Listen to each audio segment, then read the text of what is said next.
The stages of retirement. 6 main stages: pre-retirement, retirement, honeymoon, disenchantment, reorientation. You really get your identity in retirement, because it can't be the same identity as when you're working. And then the routine is when you really begin to relish your retirement. So pre-retirement is when you're still working and you may be considering likely retirement income. You may even be offered early retirement. You may need to actively pursue earning more and boosting your retirement savings and income. And there'll be likely cutbacks on your discretionary expenses. Yet, you cut back to save, but you tend to be at the stage where your children may need support with their education or a wedding or maybe even a new home.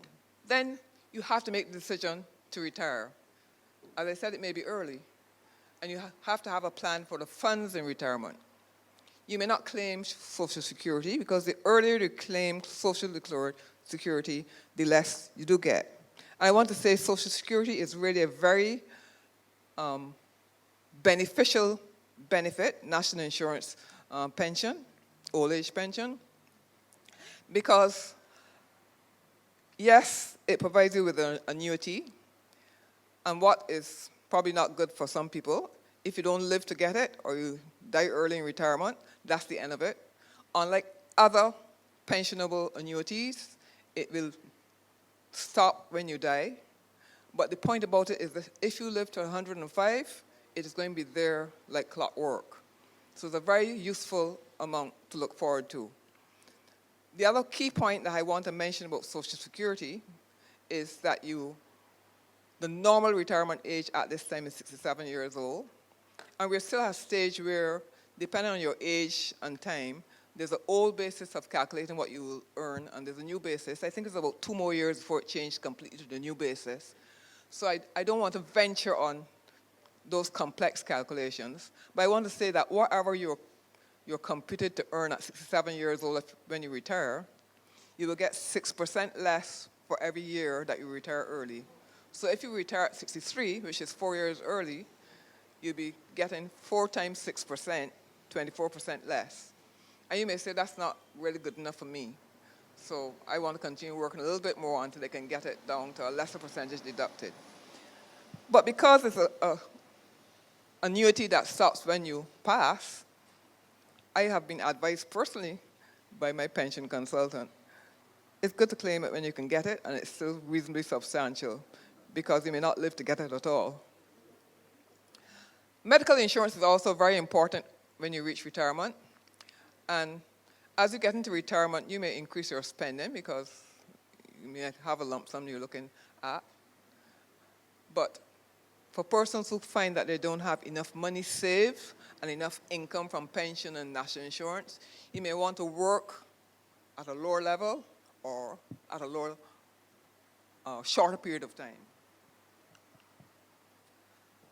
Then there's the honeymoon period, where you're finally retired and you have seen all that advertising about the cruises and the travel and the leisure that retirees have, and you say, this is the life. I'm ready for the life. And you start boasting to your friends, your co-workers, well, your ex-co-workers, about what a grand time you're having with all your extra time, and you show off on them. I don't have to get up and come to work. I can just go and have a good long rest for the whole day if I feel like. And you enjoy the time, the extra time you have to socialize. But eventually you become increasingly more conscious of the changes in your routine and your relationship. You've had a routine where you get up and you leave home by 5 to 7, 5 past 7, quarter to 8, or whatever, every day. And you have relationships with people that you see every day at least for 7 to 8 hours. And no, they're not there. They're not there. So there's a honeymoon phase where you boost up how great retirement is, but eventually you come to the next stage, which is disenchantment. You miss the status you had at work. Even the lowest level person feels the sense of contribution in their work environment, and they miss it when they're off retired. You miss your work colleagues. You miss your work routine, and you miss being able to contribute to solving the problems at work. What to do with all this extra time? It was nice in the beginning, but really a little bit more time than I kind of imagined. So you struggle more and more with the changes. And Sometimes your spouse or partner or children may be present.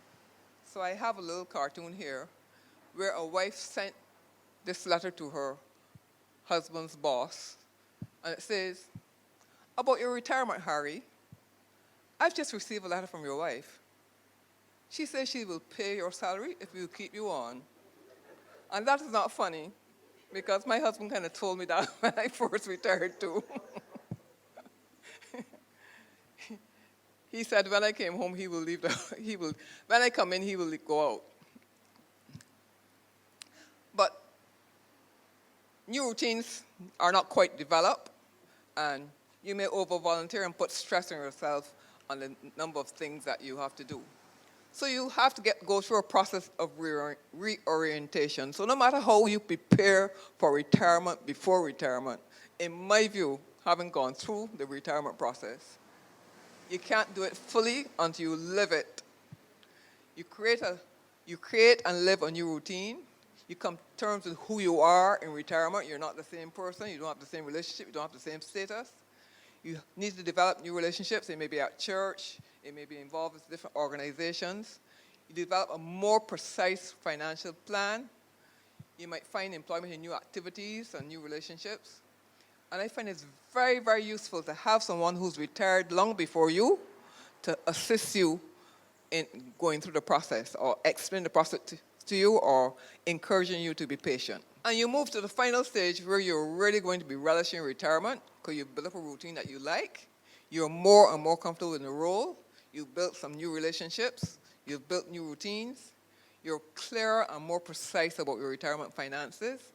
You have balanced the kind of work things you want to do or work-related or work kind of things and your play activities. You keep physically active. You make sure you keep check of your medical situation. And you have a sense of comfort and security in retirement. So, seeing that retirement has all those phases, you're still at the point you're looking at retirement, if you're not there yet. So I'm saying, how do you know when you're ready for retirement? One of the most important things, so that's why it's at top, is that you have little or no debt. The best place is that you've paid off all your debt. Little or no debt.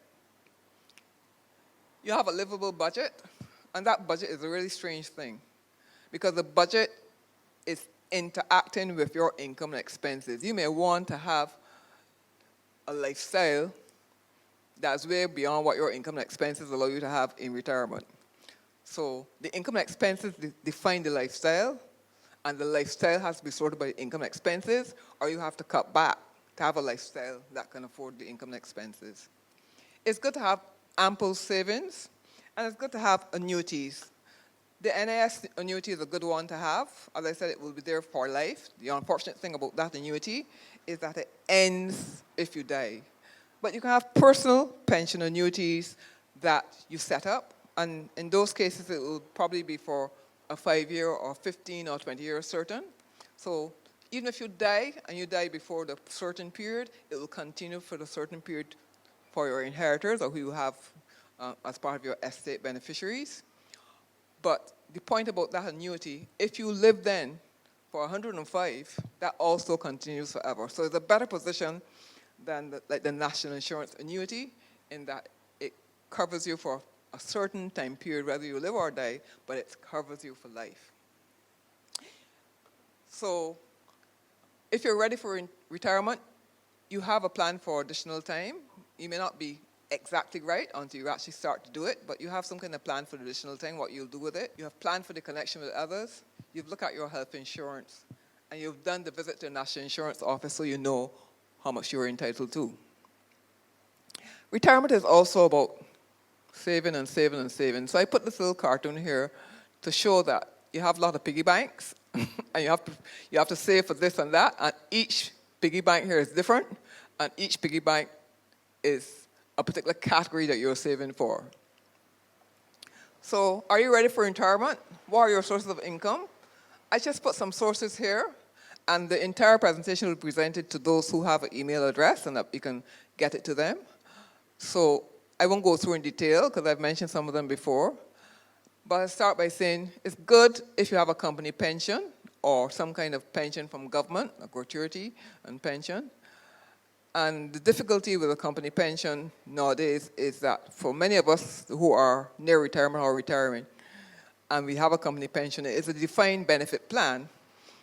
But for many people coming up in the future, it will be a defined contribution plan. And when you have a bad year in a defined contribution plan, your investment could lose significant value and really take forever to recover. And I'm going to give an example of that a bit later on. You should have some savings on which you're getting interest. And as I said before, you could set up a personal annuity, a personal pension annuity that provides funds to you. In fact, sometimes when you have a lump sum of money, as some people may have had $400,000 or $500,000 that they bought government bonds with, you never know when it comes to the investment or investing, and then they found themselves in straits when the bonds were restructured. It may have been better for them to invest in a pension annuity that will support them for life and that also for a certain period of time. So I encourage you to get advice with regard to having a lump sum of money. Maybe not all of it should be put into annuity, but to be on the safe side, make sure you have covered yourself for your expected lifetime or longer, depending on the certain period, by having a personal pension annuity. Those are for people who can afford to save and have some savings and think, well, I can invest this and get a great return. Investing is exceedingly risky. You may have interest or capital gains from investment, shares, or bonds. You may have rents from property. It may be real estate. It may be other things that you rent. Or you may be able to sell services or products. So those are some things that you can do to have sources of income. And I want to just move on to some common mistakes that you make as you get ready for retirement. You can underestimate your expenses and overestimate your income. Particularly when it comes to the expenses, we tend to overlook maintenance and replacement expenses. Somehow old car always know when you are short on money and it will break down. And the roof of the house has a similar kind of way. It worked good for all the years and it said, boy, you retire now, let me leak. And you know how expensive dealing with the roof can be. So that's why you should never run off and do big things in the first year or two of retiring when you have that lump sum. So making big decisions in the first year can be a bad thing. It could be a mistake. It could be a good thing too, but we need to be cautious. Over-volunteering, I mentioned before, not creating the new connections, and not expecting and dealing with the adjustment period. One of the other major things is when your husband and wife or person and spouse or partner, letting one partner handle everything. One partner has all the knowledge, knows where everything is, know where everything is filed, know all the contacts, who to speak to and so on, and the other partner doesn't know. That might be the healthy partner in your view, but life is so uncertain. That's the time to make sure that both people who have responsibility know what's going on. Preparing for retirement, as I said before, one of the most important things is choosing your lifestyle and selecting a bucket list. Yes, but remember, you can only choose a lifestyle and select a bucket list that you can afford.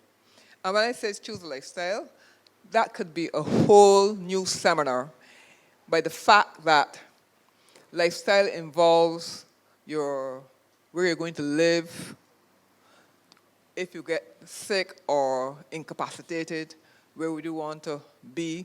Do you want to downsize your home? Do you want to live with your children? That is a whole seminar by itself. Do you want to live in a condo? Do you want to live in a retirement village? There's a whole section on that. But it's good to think it through and research it and make sure you've looked at the options and choose one that suits the income that you have, because the lifestyle varies according to your income and expenses in retirement. Review your sources of income, NAIs, and particularly cash flow. How does the cash actually come in? Project your expenses. I recommend you record your daily expenses and income flows. Keep a record of them, because sometimes you think you know how you spend your money, but you don't. And I will speak about that more when I come to retirement finances. BARP, all accidents for ground.